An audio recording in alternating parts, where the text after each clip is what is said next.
Get ready for an alien high school takeover. This week, we're diving into the 1998 horror cult classic, The Faculty.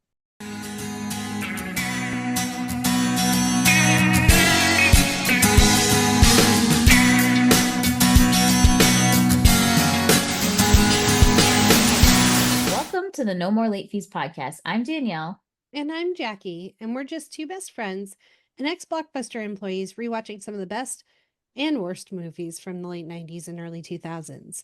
This week, we're talking about the 1998 creature feature, The Faculty.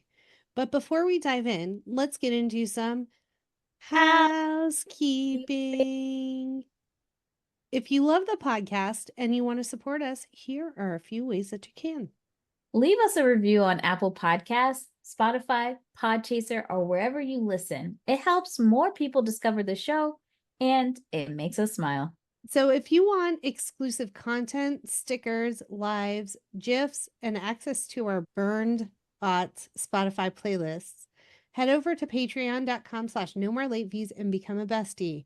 There may even be some 90s Jackie throwback photos for you to peruse. So, and also, depending on which Patreon membership you pick, you get extra bonus entries into contests, and we may be having one this spooky season, so you might want to join. Plus, there's still time to get your nostalgic Halloween costume. We have a bunch of ideas on our Amazon store. Just head on over to amazon.com/shop/no more late fees podcast. But we're not alone this week. We have one of our favorite returning guests, my little brother, who's taller than me, Johnny. Hello. Welcome back, Johnny. Hola, hola, hola. The Duolingo's come in handy. I see. Almost bilingual. What's your streak? Oh my gosh, I lost it. I freaking lost my streak. So, one. Yeah, I'm doing pretty good. Yeah. Oh no. Oh no.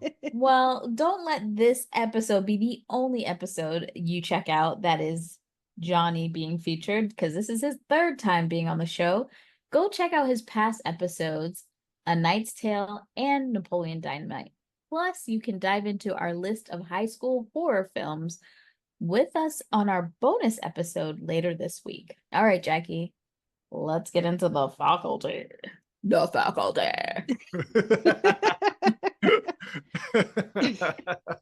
That's how I'm gonna say that movie title from The now Faculty. The Faculty. The nerd, the football captain, the cheerleader, the outcast, and the drug dealer. No, it's not the Breakfast Club because I hate John Hughes. Why you gotta do that, Jake? And there's a new girl. It's all up to them to save Harrington High School and the rest of their small Ohio town from a body-snatching alien parasite. But the faculty of their school isn't making it easy. They're swiftly becoming scary, mindless versions of their former selves, and they're intent on turning every last person they see. With a little help from the druggy teens' homemade meds, they might just have a fighting chance. It stars Jordana Brewster, Clea DuVall, Laura Harris, Josh Hartnett, Shawn Hatosy, Famke Janssen, Bebe Neuwirth, Robert Patrick, Usher Raymond, Jon Stewart, and Elijah Wood. This cast is stacked because there are people we haven't even mentioned. Right. And this list is pretty much household names. It was directed by Robert Rodriguez. The screenplay was by Kevin Williamson. Story by David Wechter and Bruce Kimmel. And you can currently watch it on Paramount and Pluto. But before we start, let's get into our ratings rewind. So, you know the drill. Before we get into the movie, we'll reveal the rating our Y2K versions of ourselves would give. Then at the end, we'll see if our current selves agree with our initial rating. Our scale consists of would buy it again. The best would play on repeat. 5-day rental. Would watch again. 2-day rental. Okay, but nothing to write home about. And same-day rental. Trash. Straight up alien parasite trash. All right, Johnny, we'll start with you. What is your Y2K rating of The Faculty? The Faculty. Faculty. So I'm trying to put my mindset as, you know, as a little kid watching this movie, right? So it was Right. probably pretty scary. So, but even back then, horror I was always drawn to horror movies. So I'd probably say 5-day rental, not a would buy it again just because of the scary aspect of it. But Scaredy cats. That should be our new handshake. no, dude. Meow. Jackie? Would buy. I loved The Faculty as Y2K Jackie. Yeah, I think it was a 5-day rental for me. But yeah, 5-day rental because I never bought it. I never owned it. There's very few horror movies that I have. That's why I was surprised I had Shaun of the Dead. We were living in the Renaissance time during this. Like Scream, I Know What You Did Last Summer. It was just like banger after banger after banger. Especially Kevin Williamson was really on his shit at this time. Tell us a little bit about the box office. Yeah. Let's do it. So the movie had a budget of $15 million and it made $63.2 million worldwide. It debuted at number 5 in the US, making a little bit over $11.6 million. And it was kind of like a disappointment because it was below commercial expectations. They really thought this was going to be huge. And it got its money eventually, but it wasn't as big as they thought it was going to be. And mainly that was credited to the studio's decision to release it on Christmas Day. As we all know, like, you don't normally put a horror movie on Christmas. Maybe Thanksgiving, but not Christmas. Because like people want to go together as a family and have like heartfelt stuff. Not all families, Jackie. I was just thinking, except if it's, what is it, Violent Night? I fucking love that movie. It's so good. But I am probably in the minority there. But it was funny because Jordana Brewster, I think she was interviewed and they were asking her like the difference between, doing The Faculty at the time and then doing Fast and the Furious, because I think there was like maybe 3 years in between those movies. And she said the funny thing was the expectations for Fast and the Furious wasn't that it was going to be big. It was just like a small movie about cars. Boy, did she not know. Yeah. And then, but with this movie, the expectation was like, this is going to be huge. She was like, I was telling friends and family, like, this is going to be massive. This is going to be a big movie. But it really did not go in that direction. And it was her film debut. Yes, it was. And they had partnered with Tommy Hilfiger. Yeah. And had a huge campaign with Tommy Hilfiger. And you notice in the movie, like, she's wearing Tommy Hilfiger clothes. Like, it was supposed to be like this huge cross promotion conglomerate too. Yeah. It was supposed to be a juggernaut, and it really didn't get there. But it did take a while for this movie to get on screen. So they started even just talking, or the beginnings of this movie in 1990. So David Wetcher and Bruce Kimmel, they wrote the first draft of the script and they sent it out, but they literally couldn't get a buyer. But we have to also remember at that time period from like the late 80s, horror was declining. Like, we did not have a bunch of horror movies, and especially like in the early 90s, it was kind of just like defunct. And then we saw that resurgence in the late 90s where we had like Scream kind of kick things off, and then it was just like, we're back, baby. So once Scream happened in 96, that's when Miramax bought the script and they like rushed it into production. And again, we have to remember, like, after Scream did so well, they rushed I Know What You Did Last Summer. They rushed this movie. This movie was filming at the same time as Halloween H2O, and Kevin Williamson wrote both. We know Josh Hartnett was in both. And although technically this movie, I think he started working on first, Halloween H2O happened to come out first. So that is credited as his debut movie.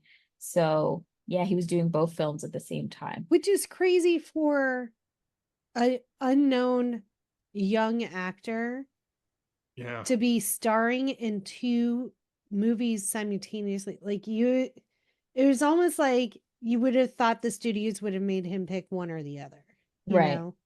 Right. Yeah. Somebody saw something Yeah. for sure. And that happens sometimes. And if you get the right people to be behind you, yeah, and he became the next big thing. Like he was the guy for a while there. And the Weinstein douchebags, they ended up bringing on Williamson after they bought the script, and they had him do rewrites. So he's credited as, screenplay by, but essentially it was a rewrite. But the original writers were named like story by. So they kept the basic story, but they ended up rewriting the dialogue and adding new characters to make it quote unquote more hip. I think this movie really showcases Kevin Williamson's writing skills and how he was able to encompass how we spoke at that time. Like, he always really got teens, not all the time, but like between this and Scream, he did a really great job. And I love Dawson's Creek, so I always thought he did a really good job with that. But like Teaching Mrs. Tingle, I don't know what the fuck happened there. And it's I'm sure crazy that, I mean, I understand he wrote it, and so like he wanted to direct his own movie, but like it's crazy that Teaching Mrs. Tingle flopped so bad and this one was relatively well received, I would think.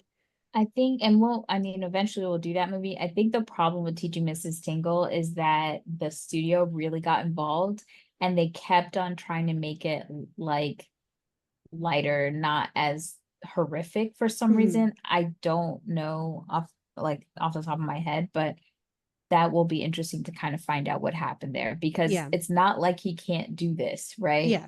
He can. So that was odd. But because he opted to direct Teaching Mrs. Tingle, he backed out of directing this movie because he was offered the opportunity to direct it. And instead, he gave it to Robert Rodriguez, which is interesting because we learned when we did Scream 2 that Robert Rodriguez had been offered to direct the second one, but he was like, no, to Wes Craven. And he's like, no, you've got to direct this yourself. Like, this is your baby. But he did direct like the fake stab movie within the movie, which was kind of cool. That's cool. I didn't know that. Well, before we get into cast and crew, let's hear a message from our pod pals.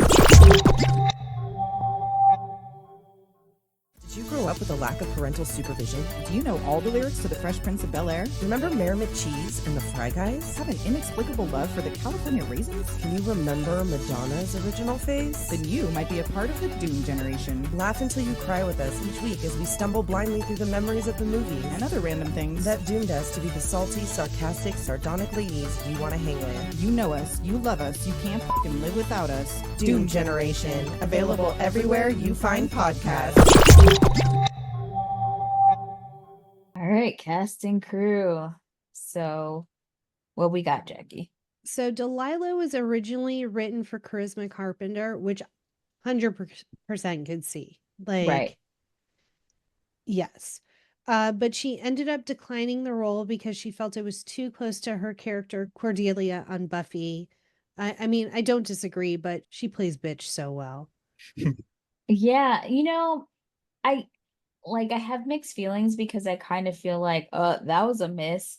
Because, love you, Jordana, but, she did a good job playing a bitch because I did hate her rewatching. This is like, I fucking can't with this girl.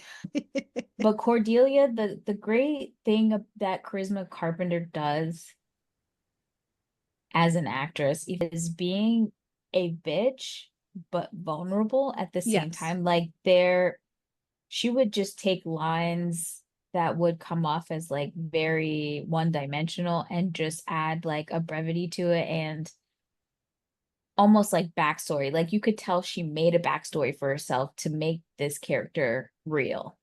And I feel like she would have done a really good job with Delilah doing that ability. I find Jordana to be a little bit one-dimensional at times in her roles. Yeah. So she's Definitely. pretty girl, nice gowns. Your boo, Sarah Michelle Gellar, she also turned down a role in The Faculty. Which makes sense because at that point she had already done I Know What You Did Simply Last Summer. Irresistible. No, I know that came the year after, but I Know What You Did Last Summer she had already done, and Scream 2. So, and doing Buffy, I think she was like, maybe I need a break. I'm Then she hoarded went and did out. that Grudge. I don't know. Yeah, it's true. This was Usher and Jordana Brewster's film debut, as we had mentioned, and kind of Josh Hartnett's.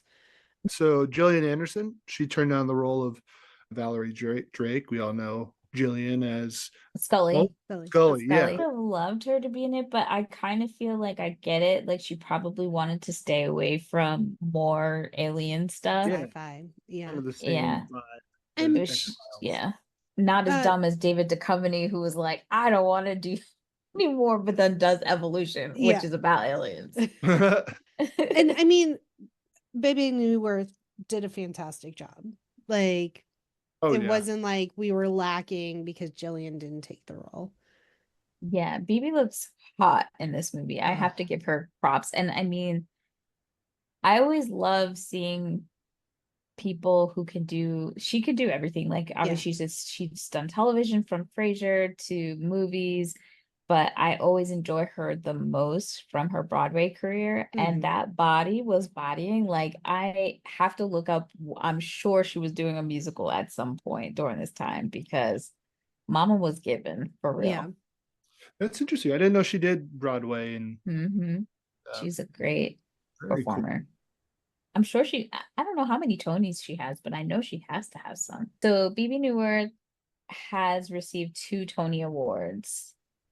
So one for Sweet Charity Revival, the second for Velma Kelly in Chicago in 96. Nice. So this movie came out in 98. So they were filming in 97. Mama just came off of her role on Chicago. Yeah. Nice. Told you, body was bodying. So several scenes involving an additional character named Venus, played by Kadita Jones, were shown in TV previews for the film, as well as in Tommy Hilfiger promotional commercials for the movie. But her scenes were cut from the final film. She is visible in a scene in the theatrical version, standing next to Gabe in Mr. Furlong's science class when they are looking at the new species in the aquarium. I am so glad that I know this now because I never I knew that the entire group, the cast from the faculty did that Tommy Hilfiger ad. I've always seen pictures from it, and I was just like, oh, I just thought because she was already in Tommy Hilfiger ads, but we're talking about, she was already in ads because, her and Aaliyah were like BFFs, so they were both in ads as well. Yeah. So like, it didn't seem odd that she was in the ads with the rest of the cast. But now I'm like, oh, baby girl is supposed to be in the movie. So the football team playing the games was a real high school football team from Lockhart, Texas. And Jon Stewart's character, Professor Edward Furlong, is named after the actor who played John Connor in Terminator 2. Which is really cool because obviously we have Robert Patrick, who was in Terminator. So I thought that was really cool. Yeah. I really liked in this movie how there were like all the like references like to Terminator and to like the previous work of the writer of the movie who did Scream. I can't think of what his name is, but Kevin Williamson. Yeah. Like there was a scene where they reference Jennifer Love Hewitt and Neve Campbell. Yeah. Yeah. When I was talking to Mom earlier today, I was like, did you watch The Faculty with Johnny? And she goes, no, but we had a real hard time remembering Neve Campbell's name because we thought that other girl was Neve Campbell at the beginning. Yeah, she came into the room and she was like, this isn't the right movie, because it was her, it was that actress. And I was like, what are you talking about? Yeah. She thought it was Neve Campbell. She thought I was watching Scream. Oh boy. So let's hop right in. The scene opens with football with very classic late 90s music overlay of The Offspring. So Yes, that's very, the very tone 90s. is starting out right. Mm-hmm. And immediately Soundtrack I of was this like, movie. yes. The soundtrack of this movie was incredible. There's It such was. such a 90s vibe to this movie. I loved every second of it. And I think like how the cast, meticulous detail to all these things, they really were trying to set this up to be a banger. Like, But I mean, it became a cult classic, but like it just didn't. I don't know if they, I don't know this, how they marketed it yeah, at the the time. studio had like, it had to have done with the release date. Like, Right. if they had pushed it into like February, because a lot of horror movies do come out in February and do Right. pretty well, or if they had bumped it up to Halloween, like October, it would have, I think, performed a lot better. They just got a really shitty opening weekend Yeah. date. Then we see it's like it's almost like the teachers are having a really weird tiny faculty meeting because there's only 4 of them. It's not the entire faculty. And Right. they're kind of talking about how the school doesn't have a budget for things and everyone's kind of disgruntled and beaten down. And there's the one faculty member that just drinks on the job all the time. Like you kind of feel like it's a school that doesn't have much money for its students, and it shows in like the interaction of student. Like there's no social emotional learning going on in this No. school. First of all, when Stan, I don't know what Stan did, but Coach was up his ass about it, Yeah. right? You And suck it. he like yells at him and then turns away. But it's like a weird thing that he does where he's like walking towards the bench. He walks almost all the way there and then starts to run, but like then has to stop because you're at the bench.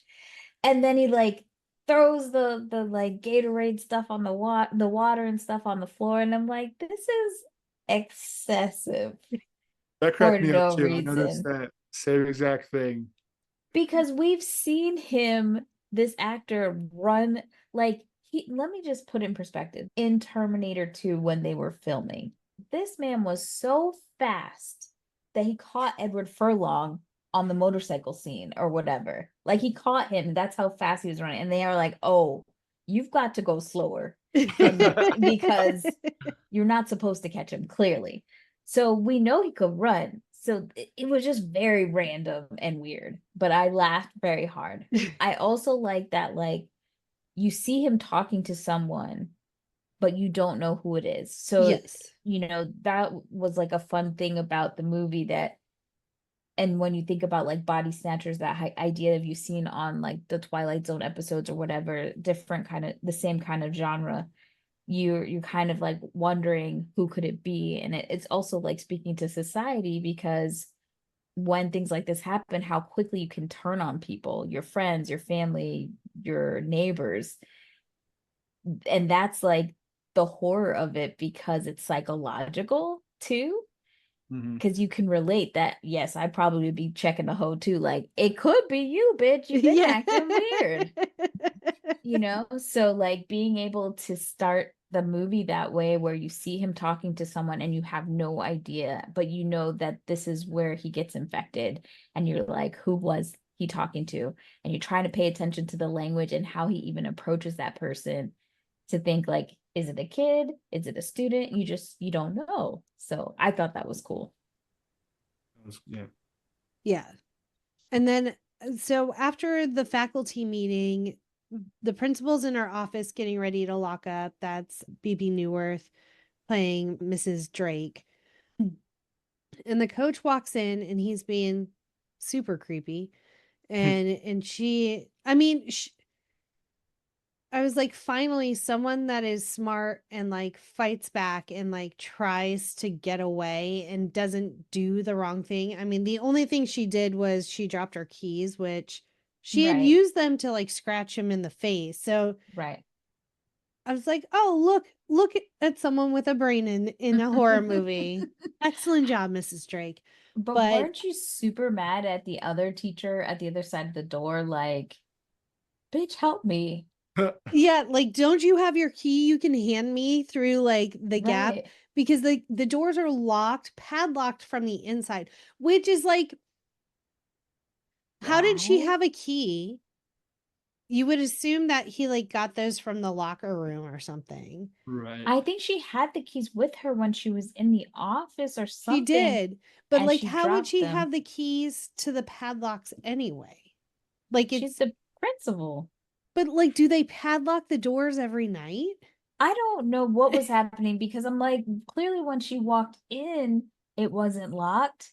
So Yeah. why So, didn't you go through the door you were coming in? I And who's think locking the padlock when the last person leaves? Right. yeah. I don't know if that door is just always locked, but what I learned from the classic Lean on Me, you can't fire code says you can't have that Yeah. shit locked during the day. So I don't know if she padlocked that door. It looks like the back door at night and then the front door just being able to lock it. But again, why not? Why she had room to run either direction Yeah. and she chose the direction she knew she locked the motherfucking door. Yeah. So how smart was she, Jackie? No, I think he padlocked the doors so she couldn't get out. Which is Oh. why I'm like, how would she have keys to a padlock if he was the one who padlocked the doors? I don't think he did that though. I think he that's did, their I because think there's how do their you- lockup procedure. But they're on the inside. Like, I get locking Right, all you- but one, but also, why are we padlocking the doors at night? Just lock them. Do we have break-ins? Are kids trying to break in? Probably, yes. I mean, could Zeke see does the- steal things from the Right. school. Yeah, he's stealing from the chemistry lab or whatever. But I could totally see them padlocking the back lock and then locking the front lock. Because the back doors might be different than the front doors because it has those like pushy things for the Mhm. kids to go in and out. So I mean, I'm not a locksmith. Yeah. One other thing to think about though is Miss Karen. Obviously, she was spoiler already an alien, but she went up to that door because she forgot something, right? So she was going to that door to get in. So if that door was meant to be locked, why would she go to that door? You know? Yeah. Right, but that's because that was her lie. And I Yeah. think the lady was too scared to think it through because clearly that lady was there to set that bitch up. But also, like, if you're going to turn her into something, like turn her into an alien, they were real aggressive with it. Like, Yeah. this man, he asked her for a pencil just so he could stab her hand. And Mhm. then He's the always other- wanted to do that, Danielle. I guess. And then the other lady is like, I'm gonna take these scissors and not just stab you, a slash Yeah. across your body. Yeah. And why was she playing like innocent, trying to get her out when the whole goal was just to turn her? You know what I'm saying? Yeah. Like, Why was she just frantically trying to get her out so she could just stab her? stab her? Okay, so what I've learned about this alien invasion Uh-huh. is that your pettiness comes out. That's true. That's true. So, because you notice you hear them saying, I've always wanted to do this. I've always wanted to do that. It's almost like I'm hot, petty, Yeah, that's true. and thirsty. She Those wanted to are do- Yeah, she wanted it to be done herself. Yeah. Right. Interesting. Cool. Yeah. I'm glad we So- broke that down. So it's the next day. We're introduced to all of the main characters. And so we have Casey, played by Elijah Wood. He's the nerdy outcast. Zeke, played by Josh Hartnett. He's the bad boy genius / drug dealer. And like, it seems like 5th year senior. Yes, because he's repeating his senior year. Yeah. Mhm. Stan, played by Shawn Hatosy, is the popular jock. Delilah, played by Jordana Brewster, is the cheerleader, and she's head of the school paper. Stokely, played by Clea DuVall, is the moody goth girl. And then I keep wanting to call her Mary Beth Denberg, which is not her name. What? Denver. Mary Which Beth ca- Denberg is from All That. Yeah. Which you're talking about Oh, I Mary love Beth her. Louise, played by Laura Harris. Yes, she's the new Okay. girl in town with a real thick Southern accent from being from Atlanta. Yeah. So she's Canadian. We're going to do a history lesson. She's Canadian, and she was on a very popular show. I say popular because I was obsessed with it as a child, called 15. She was And on 15. she sure was. Huh. She was on 15. And so was Ryan Reynolds. But she also dated Josh Hartnett after this movie. I mean, she did show him her hoobity boobities, so I don't know if that was the clencher, but maybe. Maybe, just maybe. I doubt she was walking around the set naked, but you never know with the wine scenes. This is fucking true. So, yeah, after we see the teacher get slashed, we meet. I love the intro here. It's like, because you're seeing everybody, all the main characters come in, and then they have like really cool graphics saying their names. Mhm. So that was like a cool way to introduce everybody instead of like doing it in a narrative way. But can we talk about how Casey, I don't know if he'll be able to reproduce. No. The motherfuckers Dude, what picked the hell, him up man? and rammed him in the crotch on the flagpole, not once, but multiple times. Like that's disgusting. That's Yeah. horrible. Yeah. And he's we living in a- see just like the violence that happens at this school. Like Right. there's one couple. Oh, it was played by Summer Phoenix and Abrams. I forgot what the other actor's first name is. the And they're dude, he was a scary movie, right? Yes. yes, he was in Scary Movie. And they are straight up physically assaulting each other. Yes. Every fucking scene they're in until they're turned. Yeah. Yeah. And I think that's very interesting that one of the aliens' motivations was to like kind of make everybody happier, essentially. So like no conflict, they're not mean, they're nice to each other. But obviously they're robotic. Yeah. Mhm. Almost. I always thought that Shawn Hatosy was like an odd choice to be like the football player. Yeah. But not so much, because I remember our head football player. He looked a lot like Shawn Hatosy. Like in a different font. Like Sure, I guess they were both there, but not like the hot, a lot they usually have like the hottest guy be like the quarterback. And that, sometimes looks don't match up with the skill, and that's okay. But they end up still being popular. And our quarterback was one of the nicest people. Like, he was so nice. Fuck. I fucked up. It's Kevin Eakin, and I fucking love him. And you're right. Yes, they do resemble each other. And hi, Kevin, because we're friends. So love you. Yeah, And like you were I just nice. remember he was always so nice, and like that goes against like every typical movie jock trope. So I was like, we got really lucky with our quarterback because he was just the nicest guy. he really was. So hello, Kevin. I haven't talked to you since high school, but oh, so silly.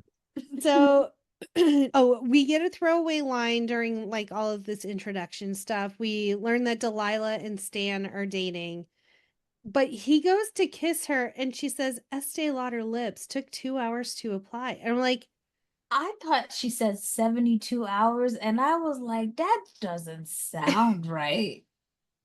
But in the world of fashion influencers, right, there is no one on TikTok taking 2 hours to apply their goddamn lips. Hi, I'm Danielle, and I'm going to do my 2-hour lipstick tutorial. Jesus.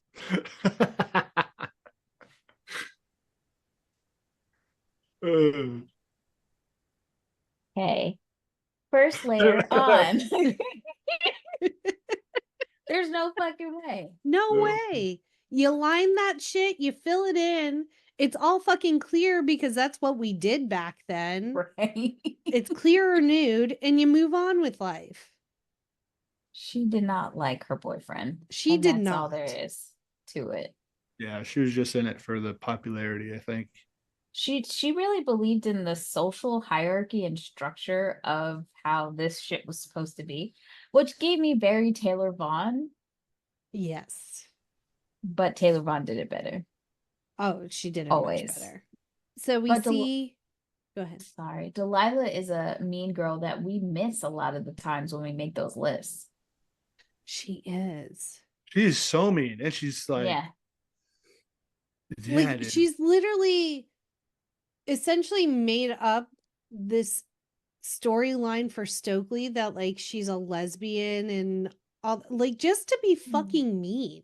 Yeah. Dude, what the hell? And even though we know like she's taken over by the aliens, apparently they take parts of yourself out. Like it's not something new. So that lived in her somewhere. Yeah. Yeah. Which was interesting because everyone got a glow up when they became like taken over by the aliens, but she got a glow down. She got like, she's just wearing like a long sleeve Tommy Hilfiger button up shirt. She's wearing glasses. Her hair's kind of done. Her Estee Lauder lips are not applied. Like, I'm like, it's really interesting that they chose her as the one person who prided herself on her appearance and like muted her appearance after she was taken over by the aliens. Maybe part of like, I feel like people are like, oh, they said that you get beautiful, but I also think it's like the better version of yourself. You know, the teacher who was an alcoholic stopped drinking, you know, like for her to do all that work on herself, maybe it was tiring for her. Maybe this is the version that she wanted more. Yeah. You know? So I thought you're right. That was interesting. And I wish I knew the motivations.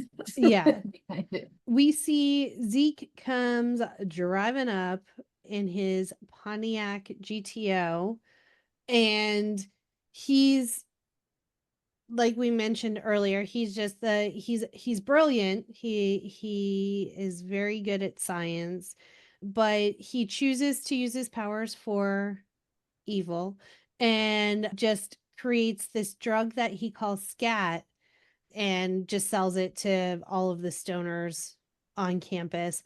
One of them being Danny Masterson. Ray Masterson. So I wasn't thrilled to see him in this movie, but yes, we see that horrible human being, and he has a significant role outside of the main kids. Like he has a few lines, so that was annoying.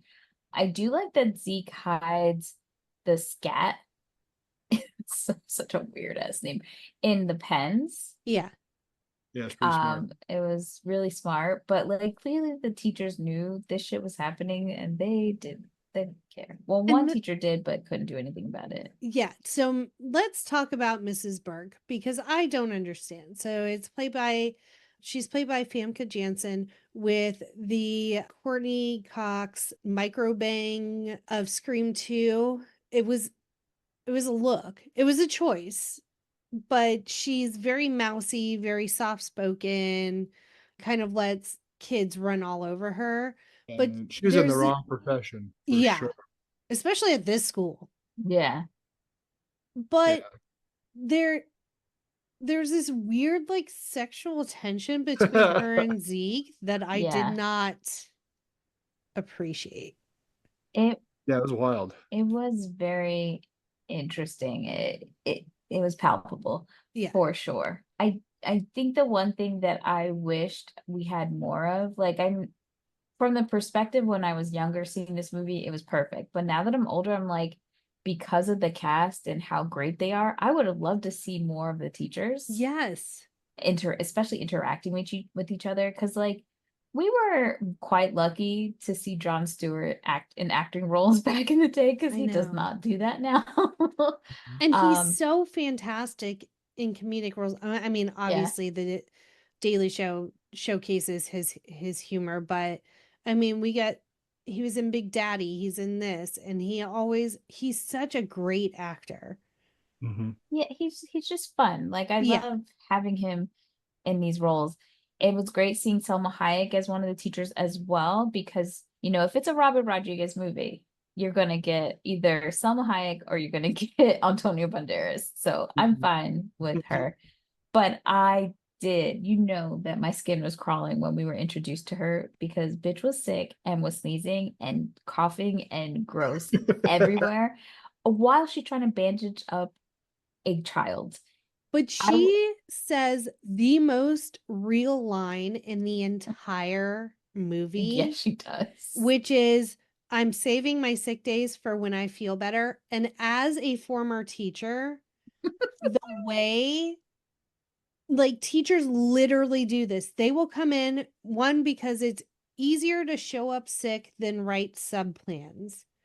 And you only get so many days to call out a year, and you're saving them, especially if you're planning on like getting pregnant or anything like that, because you have to stack your PTO days and save them because you only get FMLA.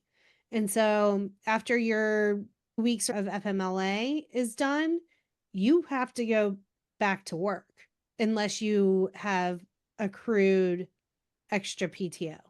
Right. So like her saying that, I'm like, oh my gosh, like Kevin Williamson knows a fucking teacher. Right. I think so. We had Principal Chase. Is that her name? Drake. Sorry, Drake. Principal Drake. We have the coach. Jon Stewart's character's name was Furlong. Edward Furlong. And it's weird that he's called Professor Edward Furlong because we don't normally call high school teachers professors, but okay. Then we have the alcoholic teacher who's, hold on, Mr. John, what? Tate. What's his last name? Tate. Yeah. And the school nurse, as played by Selma Hayek, Nurse Rosa. Yeah. And there's a real old lady, real old, decrepit. Yeah. She's on her last leg. So when we're in the teacher's lounge, though, we start seeing more of these teachers that we didn't see at the mini meeting the night before. Yeah. And we see that the kind of, I want to say mousy, but not greatly styled drama teacher or whatever English teacher, I don't know what she is. She comes in and she looks fabulous now. So then we get like a feeling that people when they turn, they look hotter, apparently. Yeah. We also and their personality just changes. It's just a tweak. Yeah. And that's why I'm like, this is so superbly acted, especially by the faculty members. Right. Because it's like you can never put your finger on what's different, but something is different. Right. Which is just a testament to their acting, because it's not like they have one single thing that we can hone in on and be like, other than the drinking the water. Right. Yeah. Because the coach is like, they're literally by the water cooler. Just lugging. Just look. Well, and I was thinking about it because like once the students start turning too, they're all like holding these plastic bottles of water. I'm like, you wouldn't be able to tell today because we all got our water bottles. Right. So true. But we do see the principal come in, and because like from the viewer standpoint, we thought that bitch was dead. So now we're understanding what's happening, and that these alien attacks are kind of taken over. She's not able to be dead because her body's been snatched. Yeah. And then we also see a conversation between Stan and Delilah where Stan's telling Delilah he's quitting the football team. Like he's been good at sports his whole life and he knows he can get a scholarship based on his like athletic ability, but he really wants to focus on his academics and get by on like his academic ability instead. And this bitch calls it a yellow brick road quest for a brain. And I'm just like, God damn, that's your boyfriend. Yeah, She that's don't wild. care. Like, I don't think it felt like it was like out of duty that she was with him at this Yeah. point, because when when he tries to kiss her, she turns her face. When he's telling her, I need to tell you something important, she tries to avoid it multiple times. Then when he tells her, she treats him like that, and she tells him what the expectation is. So like they're not good, and they're not going to last, No. obviously. What's also interesting is that his character runs into Stokely like a lot. Is it Stokely? Yes, Stokely, right? Stokely, yeah. And every time it is her fault, but then she tells him, "Ugh, watch where you're walking." Their relationship unfolding felt very fast and kind Yeah. of out of nowhere quickly, because they run into each other. She cusses him out a few times, and then they're in another class, and he's like, yeah, I'm not going to be on the football team. And she's like, oh my God, why? And then they start talking, and then boom, I love you. Like, they don't say, but you know what I mean? I feel like it's almost like a Kenny and what's her name situation from Can't Hardly Wait, where it's like they were friends when they were younger, and then they kind of drifted apart because of their social statuses, Mm, is how I always like imagined envision their it. relationship. Like, exactly, yeah. I feel like maybe she always liked him Mhm. because he seemed like he wasn't mean. Like, it didn't No. look like he picked on Casey. It didn't look like he was like the rest of the popular kids. He seemed like a down-to-earth, nice guy. So I wonder, from like afar, she kind of like admired him, because when she does say that, like, oh, well, I watch your games, and he's kind of surprised by that. So it might have been like she's had a crush for a little bit. Yeah. And I think because he's been so downtrodden by his actual girlfriend not believing in him, she quickly, just her asking why and wanting to know more, you could Yeah. tell his demeanor just changes so fast, and Yeah. he, you know. So now Casey is just eating lunch on the bleachers out at the football field because it's the only He place has where no he doesn't friends. get racked. Glad it wasn't that nasty bathroom. That's all I gotta say. It's true. It did not follow the eat alone in the bathroom stall stereotype, which was Mhm. nice. But he does see the coach out on the field. Is the coach just drinking water, or is he standing in the middle of this? No, the sprinklers were not on at this time. No. Yeah, what was he doing? I think. Maybe he was just getting ready for practice. But if you notice, and I noticed it on this rewatch, the ground, like the concrete next to the grass, is wet. Mhm. So it's like obvious that like he goes out and just stands like Johnny's background with his little tentacles out, just enjoying the rain on his skin. What's wrong with that? You know, just out there with your tentacles. Y'all, it's making me itch. I don't like it. But Casey finds this little grubby worm thing in the grass, and he's like, this is interesting. Let me take it to Mr. Furlong and show him this bug I found. And so we get into the science lab. Mr. Furlong is all about it. He's like, I think you found a new species. Look at this thing. Oh, it's reactive to water. Let's throw it into this empty aquarium I happen to have set up. Yeah. And then it's like swimming around, living its best life. And he's like, I want to feel the skin now. What in the world was that scene? Who in their right mind would stick your hand in a tentacle filled tank to see what this thing felt like? And then he was surprised when he got bit. Yeah. In tonight's segment of white people be doing stupid shit, Yeah, what the hell was that, dude? I could not, like, first of all, if my student brought this in and I could not recognize it as a science teacher, I'd be like, great, you identified some shit, but also scared. Yeah. Scared, because that thing didn't look like any kind of fish, sea life that I've ever fucking seen. And they were in Ohio. So like, how the fuck did it get here? Right. Yeah, too weird. Too weird. And it bit right through this mother. First of all, that man had time before he dunked his hand like a motherfucking Oreo in milk into that aquarium. Because when he tried to initially touch it, it split. This creature became another. It had two creatures now. Do you think I'm putting my hand back in there again? Yeah, I don't think so. It's not gonna happen. Yeah, that was wild. That was Very the wild. most unbelievable part of that movie was that scene right there. It's believable to me because I believe some white person the hell they would do that shit. I also believe they would put their hand back in there after getting bit. But in this scene, this is the scene where you could see Khadija Jones in the background. So I have to go back and look at it because I didn't see her the first time around.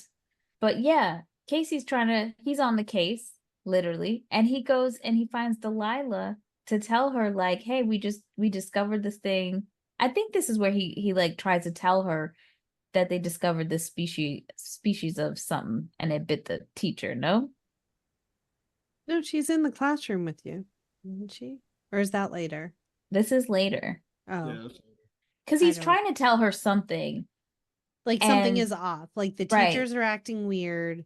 I found this wormy thing. Right. And they're trying Shit's to do fucked. research on, because she's the journalist person. And then she, of course, is like, let's go into the teacher's lounge, or I don't know if it's the teacher's lounge or the print. Yeah, it was the teacher's lounge. Yeah. They decided to go in there. But before this, Hmm.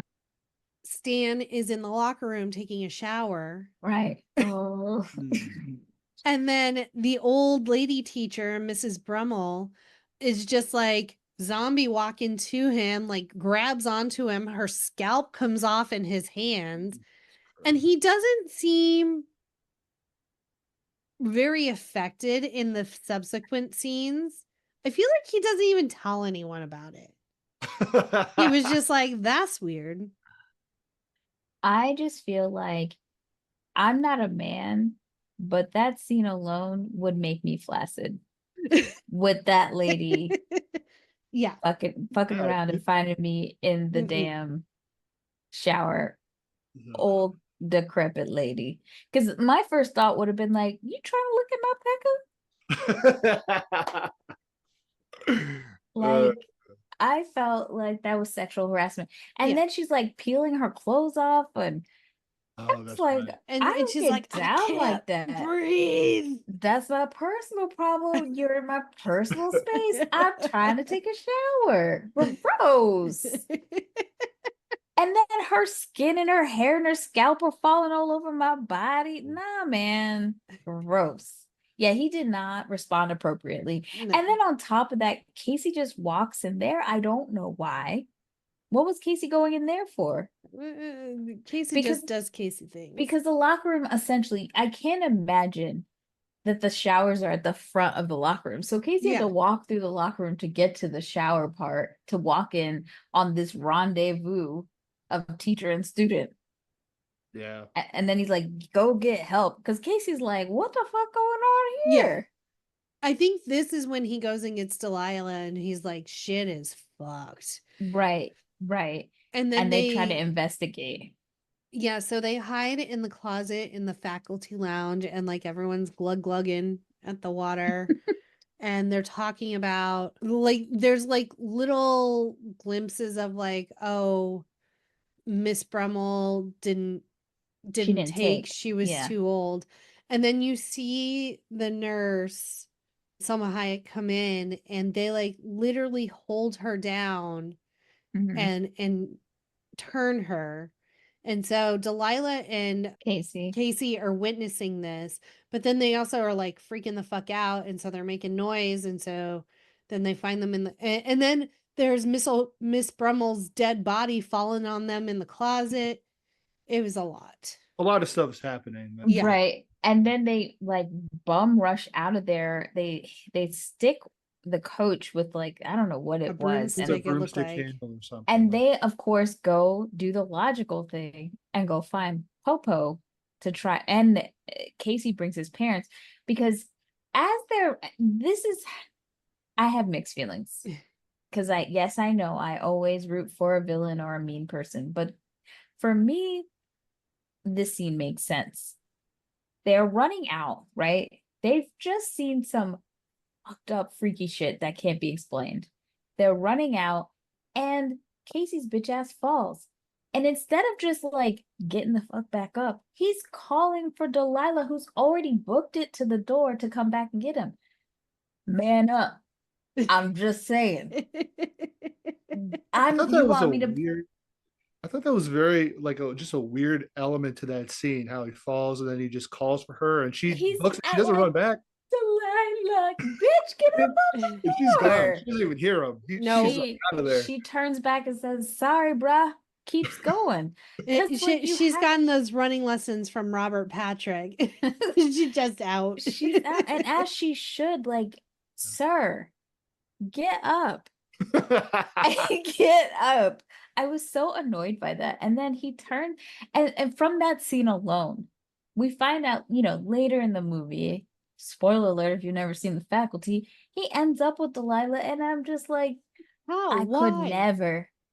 Delilah's a bitch, but I could never be with a man that in the face of danger fucking fell, laid on the floor, and was trying to get me to pick his ass up. There's lots of slipping and sliding in this movie. Lots of running. Yeah. People just almost eating it. I think that was the only time that someone did actually eat it, when he fell and called Delilah. So then he calls Popo, brings his parents. I love that Christopher McDonald plays his dad. Because his daddy don't care about him. No. They're so mean to him, as if he's probably like an A student, and they're like him. Take his porny mags. That was so freaking funny. I cracked up so much. Shakedown, because essentially by the time he comes back to the school, the teachers have an alibi for his hallucinations.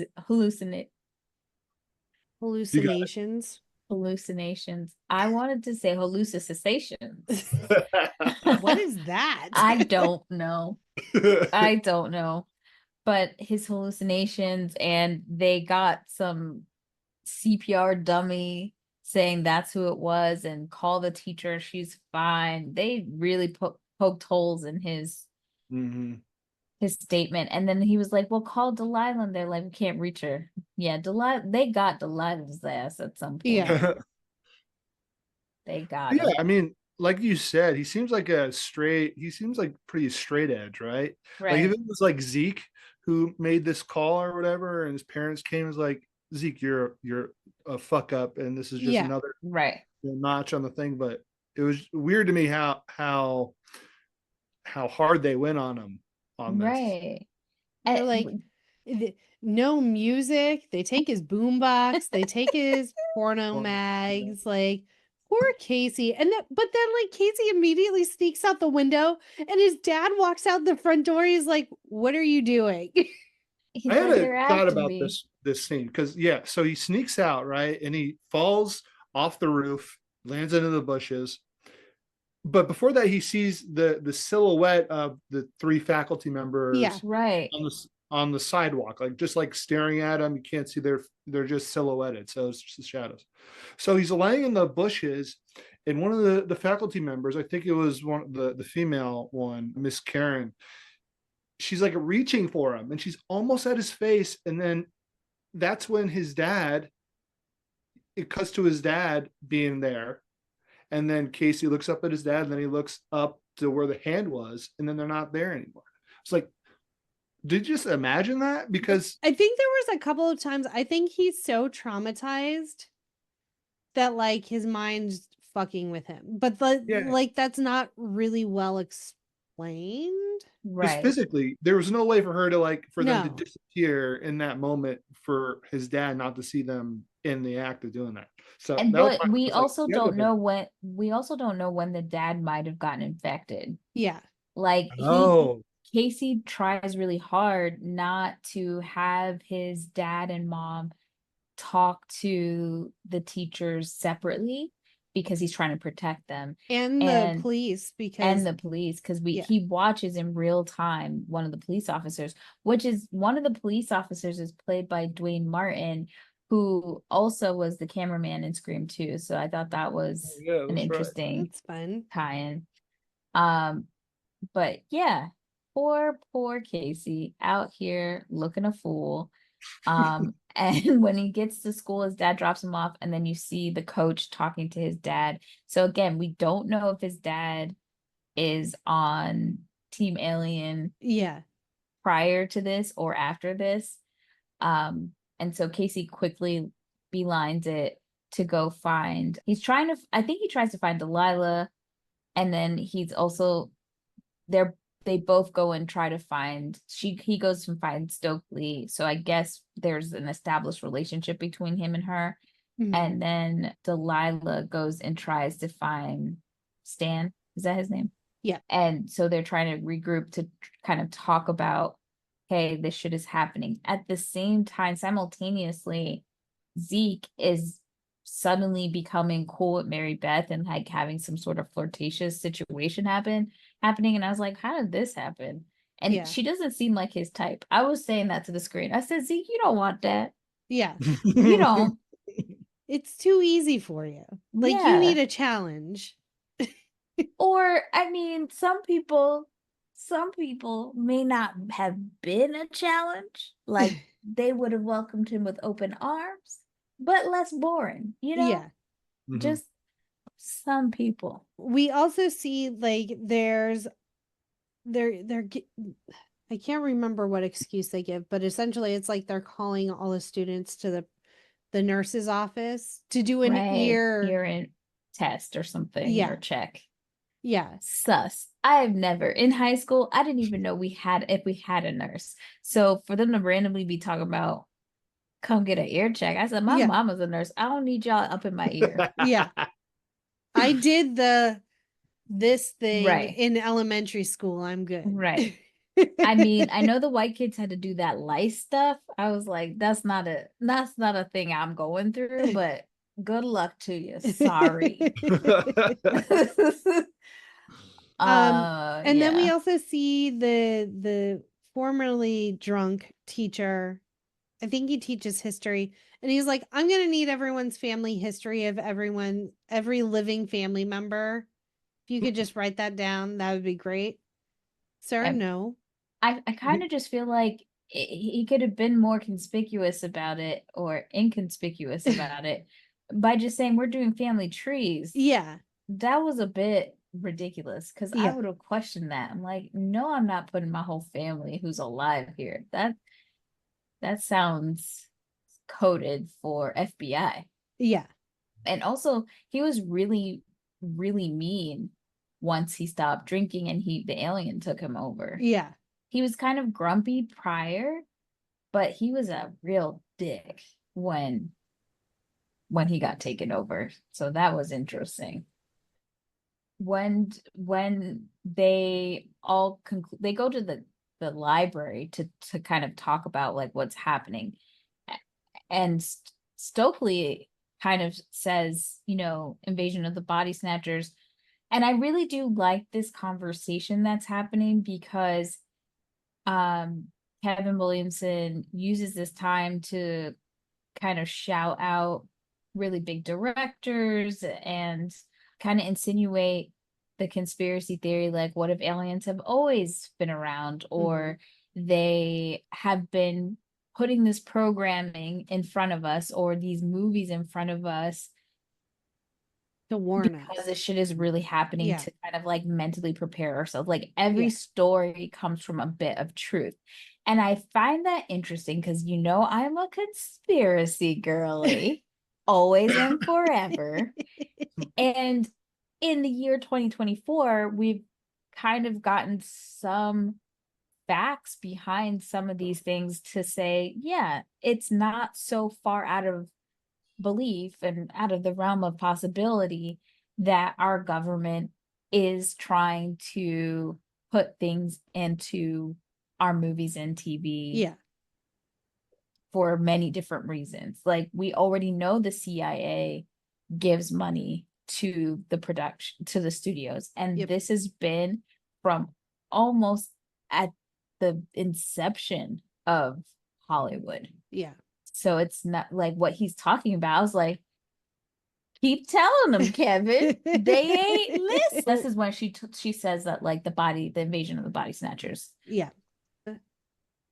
We also get Miss Burke, who is now hot with her micro bangs, and she like tells Zeke off in a really like weird, aggressive way. She's physically assaulting a child. Yeah.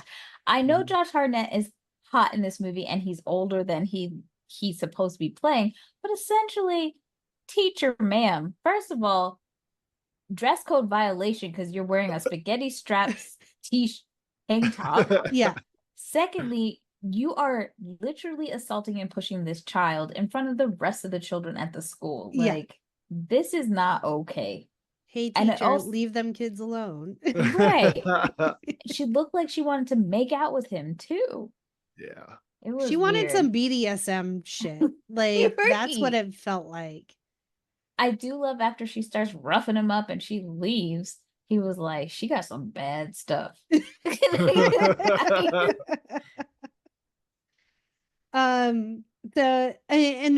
In the conversation in the library, they kind of come to the conclusion like there's no pods, so it must be parasites, and typically there's like a queen, and if you kill the queen, then you kill all of the other parasites. parasites. Yeah. And Casey made a big leap and said that the host won't die, everybody will be back to normal. And I was Yeah. like, okay, that was a leap of faith because It worked out. well, the principal definitely didn't come back. That bitch was dead. Well, because she got the scat. Yeah. Yeah, well, so did the professor, Edward. Furlong. So I But don't it think was he only- came it back was an- either. He did. did. He had an Did eye he? patch. Yeah, credits. But yeah. I think it was Oh. just his eye that got fucked up, I Yeah. guess. And his He I mean, had, she his fingers were gone. literally melted into a pile of goo. So yeah, that was gross. Didn't need to see that. At one point, someone says "fuck you, tit bags," and I was Dude. like, I wanted to I ask, like was that that. one of your sayings back in high school, tit bag? no, I I didn't wish know it what- was. I don't know what any of this language was. Like, again, I love Kevin Williamson because he's one of those writers that kind of creates language versus just taking from what's in the lexicon. You know, Yeah. I didn't hear people calling people tit bags. I wish they did, though. It's I know. fantastic. I guess. I don't know. That one don't roll off the tongue for me, but okay. I also love that Kevin Williamson threw shade at Independence Day. Because he's like, oh, aliens aren't going to come and like blow up the White House and like announce themselves. They're going to slip in through the back door. And I was like, that's he meant alien buttholes. That's where they were gonna slip Yeah, into. The number 2 entrance right there. You're right. I do just want to highlight the fact that Usher being in this movie, he brought nothing to this movie whatsoever. We didn't even And it get was some dance moves. No end zone. Like, it was no corny, DJing. corny as hell in Yeah. this movie. It was real bad lines. I was like, please make this shit stop immediately. Ooh. I need this to end. So now we're at the part with Mr. Furlong, and he's like trapping them in the science lab, and he's going to turn all of them right. Yes, And this is your then part. Here is my favorite part of the whole movie. Oh, it does things to me. So they quickly realize Mr. Furlong is an alien, and the way Zeke rips the blade off of the paper cutter to like defend himself, I love that scene so much. It's my favorite. If he wasn't making a weird face, it would be my background, but I couldn't find one where he wasn't like all scrunchy face. Yeah. I just don't understand in this scene in particular. it's very much trying to make sure that he gets this hero moment, and I'm all for it. But don't try to give him a hero moment when there's like 6 other people in the room and nobody is helping this man. Nope. Like when he's struggling and he got pushed into this huge glass aquarium and you see the glass kind of like sticking all over him and he is struggling, the teacher is still going after him, and these losers behind me do absolutely nothing except for Stan, who eventually throws something, the weapon back to him so Yeah. he can slice Chop his fingers off. and But I they was just become like, little wormies. I was like, y'all ain't never been in a gang. Y'all ain't real friends, nothing. Because I'd have been jumping this motherfucker back to back. Like all of us would have caught, he would have caught hands from all of us. Y'all Like just pick up sitting chairs, around. WWE style. Right. And just how these motherfuckers are behind me in this picture, if you're watching on the video, on the YouTube, that's how they were standing. Yeah. Just watching. Let me tell you, I would let every motherfucking alien suck up their ass. Because we ain't cool. I'm finding another group. I'm taking my skitty scat, and I'm out. Oh my god. Well, Zeke does utilize the scat, stabs the teacher in the eye, and he like foams out the eye. And then they realize, because scat is mostly like caffeine pills and stuff, it's a diuretic, and because the parasites need a lot of water, they need to remain lubricated. So when you dry them out, it's no good. I just didn't like, so, because I'm thinking, all right, if it's a diuretic, there's so many other diuretics that they could have gotten access to. Yeah. But they made it seem like the scat was the only thing. Yeah. And I was just really annoyed by that because I'm like, hell, tea is a diuretic at times. Like, come on, y'all. Let's get some Lipton. Let's do it. They're in a school. You know they have that sawdust to absorb the vomit on the floor. We could use that. Right. Yeah.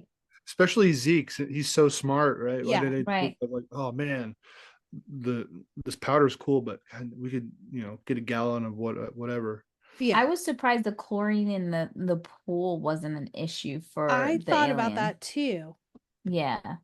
Because at some point what ends up happening is Zeke and they escape, because now the teachers are like, everybody at the school is being turned very quickly. And so Zeke and the rest of them all head to his car and try to escape. They get stuck because the cops they have like a checkpoint. So then they end up going to Zeke's house, which I don't know why they didn't just go there at first. And or I don't know if they were trying to get out of the city. Maybe that's what it was. They go to Zeke's house. Of course, he's got like a Breaking Bad chemistry meth lab downstairs. And this is where they're all like turning on each other, trying to figure out like any one of them could be turned at this point. And so their test of loyalty, or to just make sure that everyone is cool, is that everyone's got to do a line of caffeine. I don't understand why they had to do a full pen's worth. Like, right. Couldn't you just do like a little bump and just be like, okay, nothing's crawling around my face? Right. Like, and because it doesn't help in this situation to be tripping balls. No, not in the slightest. I also think it's hilarious because Stan, I don't remember where the gun came from, but Stan gets the gun, and just because Casey is like got the giggles, he starts losing his shit. And I love that Zeke goes, just, what did he say? He's tweaking. He's just tweaking. Let him tweak. I just want a shirt that says "Let him tweak." We'll have to make a note of that. So that scene was just unnecessary. Yeah. But when they do a replay and they show Mary Beth showing how she kind of got out of that scenario without being caught, I was like, nobody saw the little wiggly alien finger Yeah. I was coming like, out. why did we have to, like, I get the closing of the nostrils. Right. Totally understandable. Why did we need the tentacle finger? Like, your pinky works just as well. Unnecessary. In that actual scene, we see her pretty much through the whole process of putting it to her Right. nose. There's no tentacle finger. Right. No, and like, Of the wouldn't flashback. the scat be all over her lap? Like, Right. Yeah, but at the It- same time, I think the other one was probably freaking out. Oh, right. Because at the same time, Delilah finally does her snort and Mhm. loses, her shit. Yeah, And and she she, takes it and then she immediately like covers her face. So I'd imagine Right. everybody just like focusing on her. right. and Mary Beth's over there, like, dusting her lap off, like, Right. Right, real Not quick. me. I would have been peeping that shit. I'd have been like, hold on, hold on, hold on, hold on, hold on, hold on. Either we got snow going up in this bitch, or that bitch dropped her scat. And then not Mary Beth, but Delilah goes crazy and she like knocks off all of Zeke's supplies and equipment, but it's because they have a hive mentality and she knows that they don't want Zeke to make more scat, Mhm. essentially. Mhm. But go to the drugstore, y'all weren't He had caffeine pills, just crush those up. right. Like, you didn't have to have scat. You could have just had, go to Walgreens and grab all of the diuretic medication and just Right.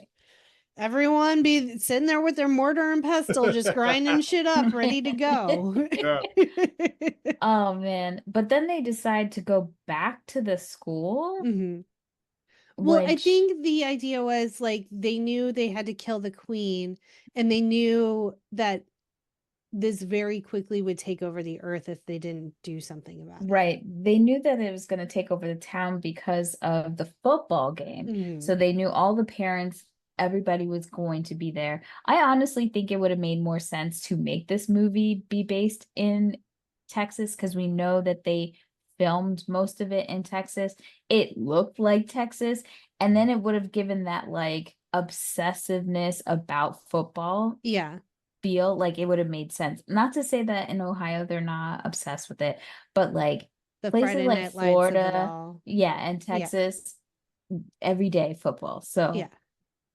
I think it's because of the football game. That's why they go back. And then from there, they're thinking that it's the principal who is the queen. So Mhm. they're trying to find out where she is, and they end up in the gymnasium and kind of, I think they split up to go try to figure some stuff out. And then we see Mary Beth and Well, Stokely. they send Stan out because after the principal is not the queen, Right. We they're find like, out. maybe it's the coach. So Stan goes out to try and like stab the coach to see if that works. And when he comes out, I thought he was going out there to see if she was the queen. He was going Right, out. he did go, and then That's right. when he came back, he was like, "If the coach got me first or whatever." But yeah, he volunteers as tribute to do that. And while that's happening, because that's Zeke and Casey who are by the door, Mhm. along with Stokely, and then we find out that Stan has been turned, and he says some really mean things to Stokely, telling her essentially, because before he leaves, there's this moment between the two of them that everyone kind of noticed, and I love that they all like joke about it. That there's this little relationship brewing between the two of them. But so when he comes back, he's trying to get her to open the door. They realize that he's no bueno, and they give him the last of the scat. And again, to your question, which is, why does it have to be the whole goddamn thing to Yeah. snort? And now that was the last of the scat is gone, and he says to her like, it's so much easier on this side, to you don't have to be sad, and like you don't have to go through all this stuff, and you'll be beautiful. I didn't like that. I I didn't felt either. like it was so unnecessary Yeah. to add that language in, because it's never stated ever, like, no one talks about it. Like, yes, Delilah's mean to her and calls her, like, insinuates that she's a lesbian, but in a very negative way. But no one ever says that she's, like, not beautiful. And again, the thought process is that this alien invasion brings out your true stuff. Right. So I could never date Stan after that, because now I think you don't think I'm beautiful. Yeah. I didn't like that whole thing was weird to me. It made me feel weird. And so now she's sad and she goes into the bleachers with Mary Beth. And I never understood this. Like, I would have enjoyed it more if one of them had naturally figured out that Mary Beth was the queen, instead of her just being like, okay, I'm tired. Booyah, bitch. I'm the queen. Like, that threw me off. And it was like Mary Beth found like this group of outcasts, and it was more of a game for her to try and convince them to turn willingly rather than her just turning them. Like, it felt like a very like psychological fucked up game that, like, I'm going to tell you why it's so much better to be part of the collective, and you're just going to willingly let me do this to you. You know, it'd be cool. Now that you said that, I think a cool thing they could have done in the movie was maybe had a character who willingly changed because it was just easier. That would have been a cool element of the movie. Like, I was just so tired of, like, it would have been actually cool if Stokely is the one who did it. Right, like, I was tired of being smarter than everybody. Wanting to deal with this shit. So, and now we're just down to essentially Zeke, Stokely, Mary Beth, and Casey. And at this point, Zeke I don't know where Zeke went, but he and Casey had to go out and try and get the last remaining scat from the car. Right. Yeah, because when they killed the principal, Mary Beth, before they found out that she was the alien, she threw the remaining jar of the scat on the principal. Yeah. Which turned her into goo. Right. So which we know is purposeful because she's trying to get rid of it. So yes, you're right. They go to the car, and that's when Mary Beth and Stokely are by themselves, and she reveals herself. But that scene where they, Stokely runs away and they're in by the pool, Stokely, Mary Beth reveals her like true body, which is gross. And she pulls Stokely, and the way that she fell on the floor with the tiles, I was like, that, I felt like that hurt. And she's like bleeding from falling on that. And they, she takes her under. So at this point, Casey runs in and sees it and is trying to help Stokely. And they're trying to hide from this monster alien, Mary Beth. But at some point they get to the locker rooms, and this is when Zeke is coming in and is like, what the fuck's going on? And Mary Beth is trying to she's trying to say, like, oh, Stokely's the alien, and he's like, bitch, why are you naked then? Right. I love how calm he says, Mary Beth, why are you naked? Like, bitch, this is not making sense. But then we get a surprise, because at this point we find out Stokely has been infected when Mary Beth grabbed her in the water. And so now Casey had to lock her up, and Zeke is fucked up somewhere, I don't know at this point. And it's really just Casey left to fight back Mary Beth. He gets infected at the end, but he's able to throw the rest of the scat. Is it scat? So he runs behind the bleachers, and these bleachers like fold up. So he hits the button to start folding them up. And so he's running through. My question is, like, he's having to bob and weave all of like the cross beams. I'm like, there's no way that giant ass alien is following behind him, but whatever. I can suspend belief because it's a good idea. It's a good idea, Casey. And Right. so he's running through, and the bleachers eventually collapse enough where it traps her. And that's when he stabs her in the eye with the remaining pens.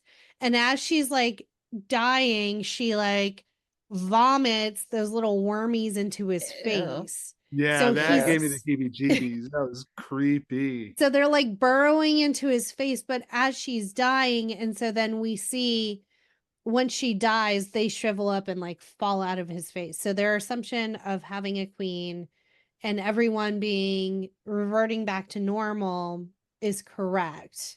Yeah. Right. The one, just to back up a little bit, there's the scene just previous to that where they're still in the locker room and it's just Mary Beth and Casey, and she's, Casey's hiding from her, and Mary Beth is just meanderly trying to, find him and like giving a long speech. I thought it was beautiful how they had her. It was very dim, but you see the shadows of all the tentacles of her true form swirling around the room as she's walking down the hallway. I was like, wow, that's pretty cool. I really liked that scene in particular. That was a cool scene. It was. They did a really good job. Robert Rodriguez really does do a good job He does. directing this movie. Yeah. For sure. I love yeah. how as Casey's stabbing her, he goes, guaranteed to jack you up. Right. I have to say that at this point, so this movie comes out in 98. Mhm. We collectively, especially our age range, have grown up with Elijah Wood. Yeah. And I remember just like being obsessed with him and having a huge crush on him when I was little. But like, he's one of those actors that when they got older, that I was just like, well, I still love him as an actor. He looks But the I was- same. He has he never just- changed no. from Back to the Future 2 till now. Looks exactly the same. But he just felt so out of place in this movie.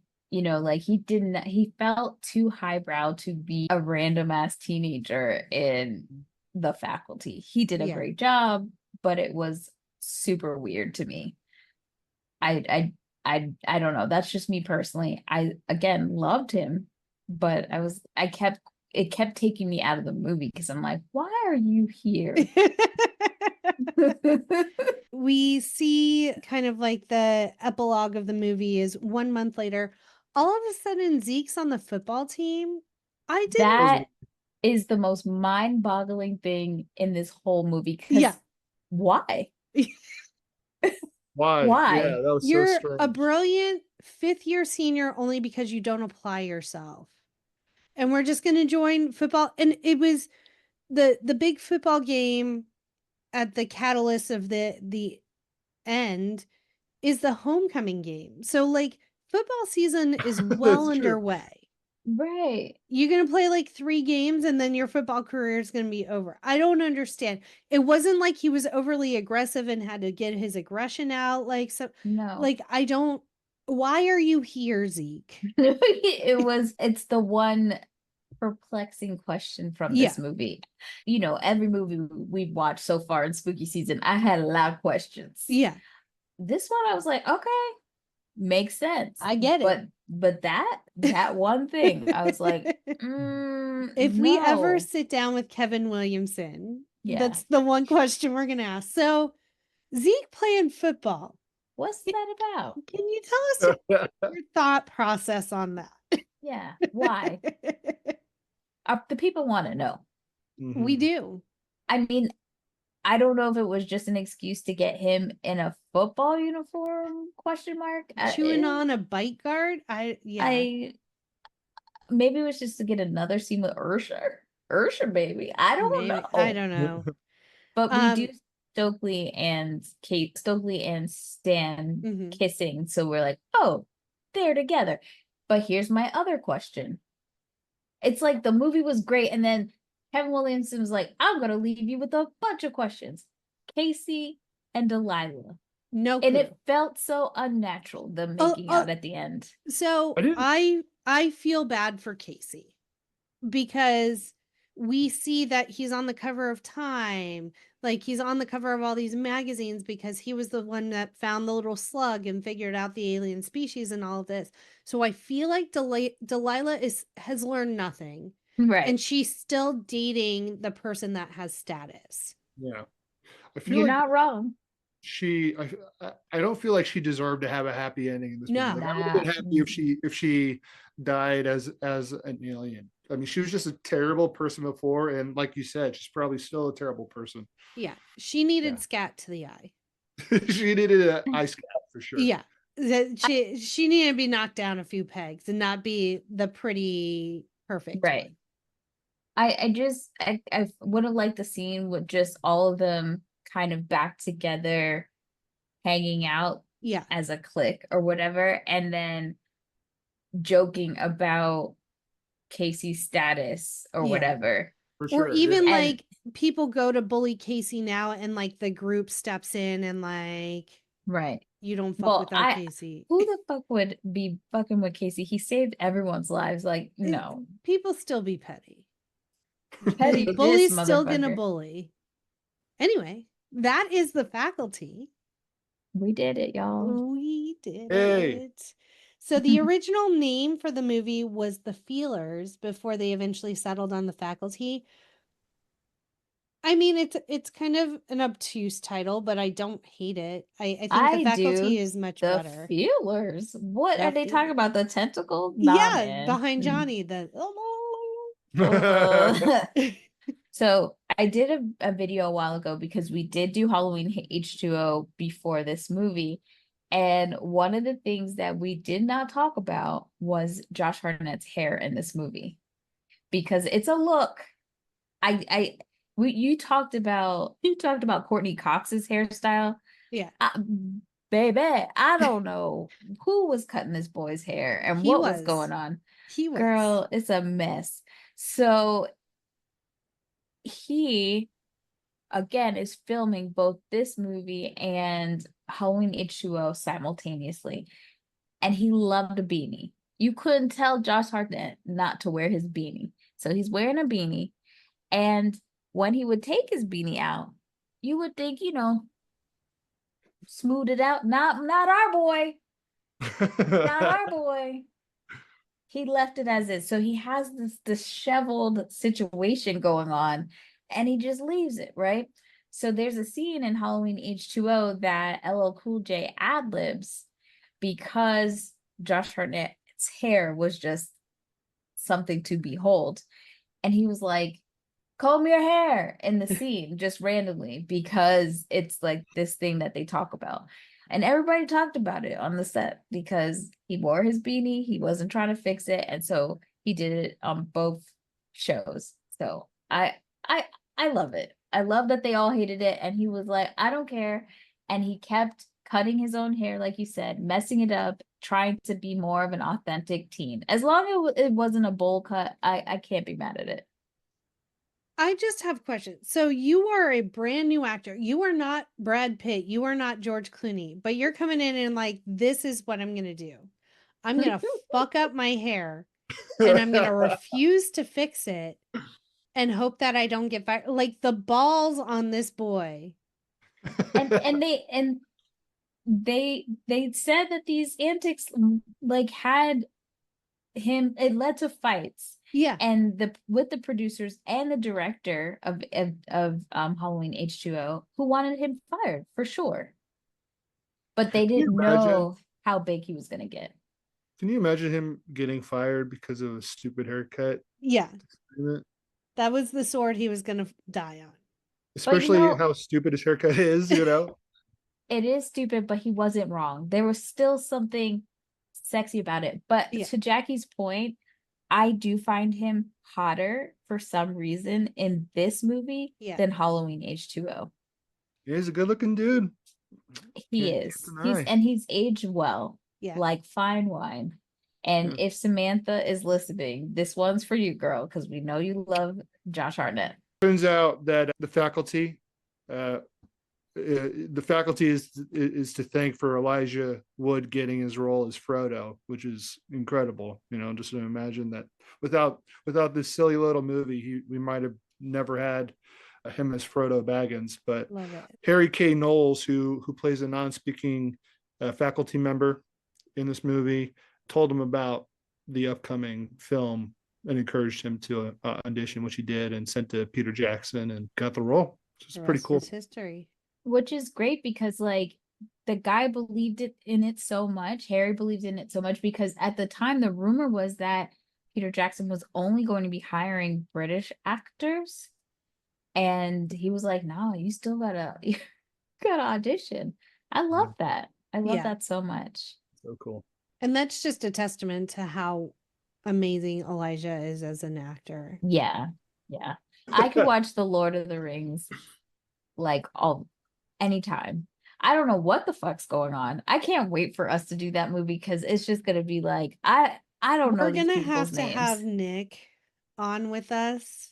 Yeah. To hold our hand during that journey because otherwise we'll be like they be walking.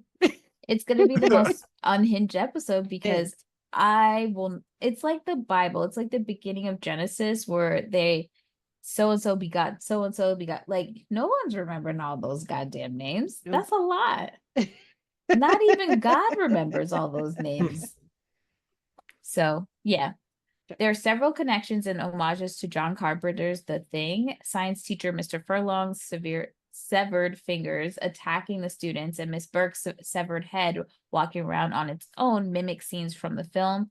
And when the teens take turns proving that they're not infected by sniffing the scat, it mimics similar blood testing scene in The Thing. I have never seen The Thing. I haven't either. Yeah, I saw the new one. Yeah, it was okay. I didn't know there was a new one. Okay, because isn't it Kurt Russell? Yes, it is. I feel like I've heard really great things about it. I've just never sat down and watched it. I need to watch it. It came out the year we were born. I know. So that's cool. And finally, the film pays homage to genre movies including Carrie, Invasion of the Body Snatchers, and Blue Velvet. Well, before we get into our ratings, I just gotta remind everybody to check us out at No More Late Fees on Instagram, Facebook, TikTok, Twitter, YouTube, and Threads. And we'll start with you, Johnny. I'm going to stick with my 5-day rental. Yeah, I liked it a lot. It was very, very entertaining. Jackie? Still a would buy for me. I own it. I am a ride or die faculty fan. Yeah, I'm with Johnny. I stay at a 5-day rental. I really did enjoy watching it. It was not, some of the movies I have a hard time like, oh, I gotta rewatch it. And I was very excited to rewatch this one, and it didn't disappoint. I laughed. I smiled. It was good.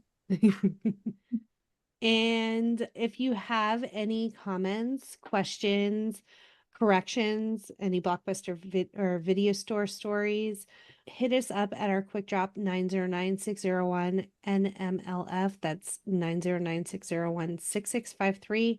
You can also text us at that number as well. You can twat us at the Twitters, hem us at the Threads, and you could be featured on a future episode. Join us next week as we tap into the Japanese horror remake, The Grudge. I'm not good at that. There it is. Good, dude, that's good. I got chills. And Johnny, thank you for hopping on and joining us on the faculty train. Toot toot. Heck yeah. I wish I could just put you in my little pocket and have you on every episode. Oh, thanks. She's only saying that because you're making her a rug. Bitch, mind your business. You know better to get in between me and Johnny. You better stop. You know that's a damn lie. She's a hater. Love you, Johnny. I know the love between you guys is real. It's fine. And as always, be kind and rewind.